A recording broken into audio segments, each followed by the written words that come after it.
अस्सलाम वालेकुम viewers, welcome back to another video.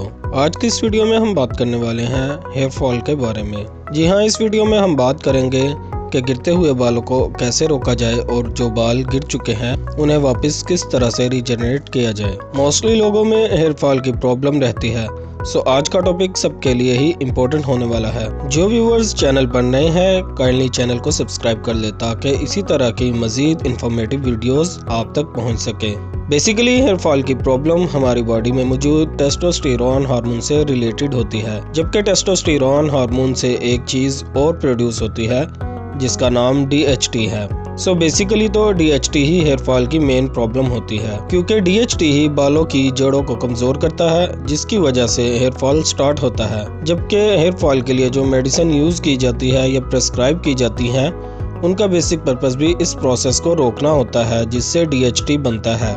जब इस प्रोसेस को आप रोक लेते हैं तो DHT कम बनता है जिसकी वजह से बाल गिरना भी रुक जाते हैं और नए बाल उगने के चांसेस बढ़ जाते हैं। सो बेसिकली नए बाल उगने में DHT ही रुकावट बनता है, क्योंकि ये हमारे सर की जिल्द में स्पेसिफिक पॉइंट पर चिपक जाता है जिसे रिसेप्टर कहते हैं, और ये DHT रिसेप्टर्स के साथ कनेक्ट हो जाता है और इसी कनेक्शन की वजह से बाल या तो उगते ही नहीं या फिर बहुत छोटे और कमज़ोर होते हैं जिन्हें हेयर मिनिएचर कहा जाता है। एंड यही मेन प्रॉब्लम होती है। एक्चुअल में जब DHT फ्रीक्वेंटली रिसेप्टर से कनेक्टेड रहता है तो रिसेप्टर्स बहुत ज़्यादा एक्टिव हो जाते हैं, जो कि नॉर्मल नहीं है। मोस्टली ये प्रॉब्लम जेनेटिक होती है या फिर फैमिली हिस्ट्री में होती है, बट इसका मतलब ये नहीं कि इसका कोई सोल्यूशन ही नहीं। अच्छी बात तो ये है कि चंद इजी स्टेप्स को फॉलो करके आप इस प्रॉब्लम को सॉल्व कर सकते हैं। सो एपिजेनेटिक के जरिए आप इस प्रॉब्लम को सॉल्व कर सकते हैं। एपिजेनेटिक का मतलब है कि हम लोग अपनी जीन्स पर काम कर सकते हैं और उसको मॉडिफाई कर सकते हैं, यानी हम अपनी डाइट को बेहतर बना सकते हैं, लाइफस्टाइल को बेहतर कर सकते हैं और कुछ नेचुरल चीज़ें जो कि सस्टेनेबल हो और हमारी क्वालिटी ऑफ लाइफ को बेहतर करें एंड उसके साइड इफेक्ट्स भी ना हो और उनसे हम लॉन्ग टर्म फायदा उठा सकते हैं। सो ये 5 फैक्टर्स हैं जिनके अकॉर्डिंग हम हेयर फॉल को सॉल्व कर सकते हैं। Number 1, hypoxia. ये एक ऐसी कंडीशन है जिसमें हमारे स्कॉल तक ऑक्सीजन प्रॉपर्ली नहीं पहुंचती, जिसकी वजह से हमारे बालों की जड़ें वीक हो जाती हैं। ऑक्सीजन का प्रॉपर ना पहुंचना 3 वजह से हो सकता है। नंबर 1, अनेमिया, जो कि खून की कमी होती है, जबकि नंबर 2 पर है इन्फ्लेमेशन और सोजन, एंड नंबर 3 पर है एक्सरसाइज की कमी। अब आपने खुद अपना रीजन सर्च करना है कि क्या आप रेगुलरली एक्सरसाइज करते हैं। अगर नहीं, देन आपको जल्द ही स्टार्ट कर लेनी चाहिए, क्योंकि एक्सरसाइज करने से ब्लड की सर्कुलेशन बहुत बेहतर होती है, क्योंकि ब्लड सर्कुलेशन से ही ऑक्सीजन हमारे सर तक पहुंचती है।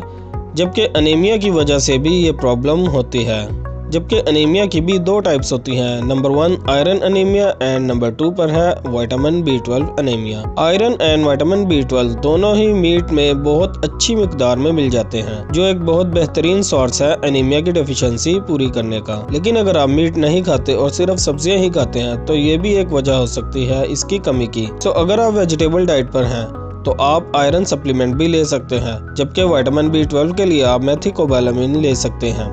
इसके अलावा एनीमिया की एक और वजह भी हो सकती है, जो कि स्टोमक एसिड की कमी है, क्योंकि अगर आपके स्टोमक का तेजाब पूरा नहीं है, उसका एसिड कम है, तो इससे आपके स्टोमक की आयरन और B12 को जज़ब करने की जो एबिलिटी है वो कम हो जाती है। जबकि नंबर 2 पर आता है इन्फ्लेमेशन। नॉर्मली जिस डाइट में अनहेल्थी फैट ज्यादा हो वो बॉडी में इन्फ्लेमेशन को बढ़ा देते हैं, जिनमें सबसे कॉमन चीज जो हमारे फूड में होती है वो ओमेगा 6 है, जो कि बॉडी में इन्फ्लेमेशन को बढ़ा देते हैं। और ये अमूमन soybean oil, cotton seed oil, canola oil और इन जैसे दूसरे ऑयल्स में अवेलेबल होते हैं। जबकि इसके अगेंस्ट आपको अपनी डाइट में ओमेगा 3 फैटी एसिड को ऐड करना चाहिए, क्योंकि ये हमारी बॉडी के लिए बहुत फायदेमंद होते हैं और ये सोजिश और इन्फ्लेमेशन को भी कम करता है। जबकि तीसरे नंबर पर जो फैक्ट है वो विटामिन D है, जो कि न सिर्फ इन्फ्लेमेशन को कम करता है, इनफैक्ट ये हेयर लॉस को रोकने और बालों को दोबारा उगने में भी मदद करता है, क्योंकि विटामिन D DHT रिसेप्टर की सेंसिटिविटी को कम करता है।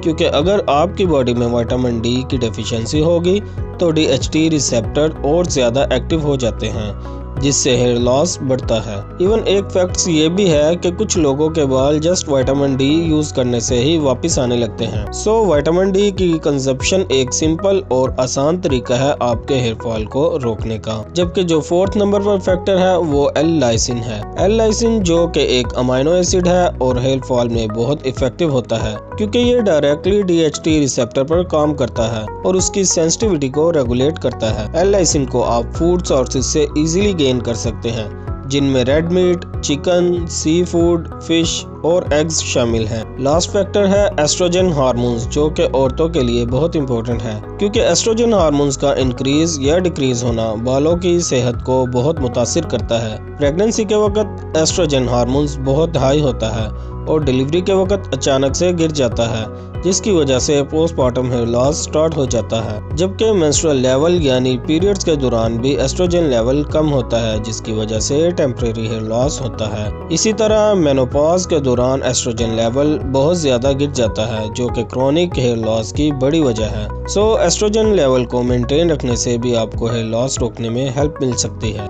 जिसके लिए आपको अपनी डाइट को मैनेज करना पड़ेगा। लाइक फ्लैक्स सीड का यूज करें, इससे एस्ट्रोजन लेवल बेहतर रहता है। देन अपनी डाइट में कोलेस्ट्रॉल फूड को शामिल करें like egg York and butter use करें क्योंकि कोलेस्ट्रॉल हार्मोन्स का रॉ मटेरियल है क्योंकि इससे हार्मोन्स प्रोड्यूस होते हैं और ये एस्ट्रोजन और सेक्स हार्मोन्स के लिए भी बहुत जरूरी होता है। सो बेसिकली आपको अपनी डाइट को मेंटेन करने की जरूरत होती है।